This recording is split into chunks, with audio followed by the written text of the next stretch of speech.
আমাদের গাছের পুঁই শাক দেখুন কত সুন্দর, একদম কচি। আমি কেটে ধুয়ে ভালো করে পরিষ্কার করে নিয়েছি।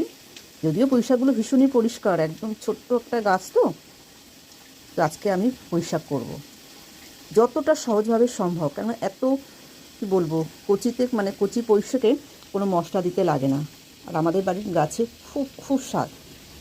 আমি তার জন্য নিয়েছি 5 ফোড়ন, শুকনো লঙ্কা, তেজপাতা। আর আমি করব চিংড়ি মাছ দিয়ে। আজকে আবার অফিস শুরু, তার মধ্যেই আমাকে করতে হবে, আরও রান্না রয়েছে। তো পুঁই শাকটাই আপনাদেরকে দেখাচ্ছি।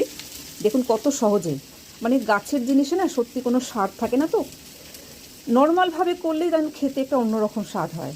তো চলুন আমি পুঁই শাকটা চটপট করে নিই।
পুঁই শাক আমার রেডি, দেখুন খুব সুন্দর আঠা আঠা হয়েছে।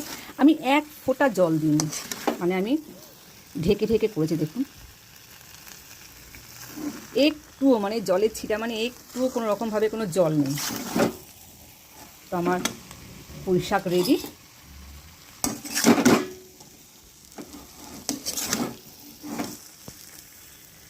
দেখুন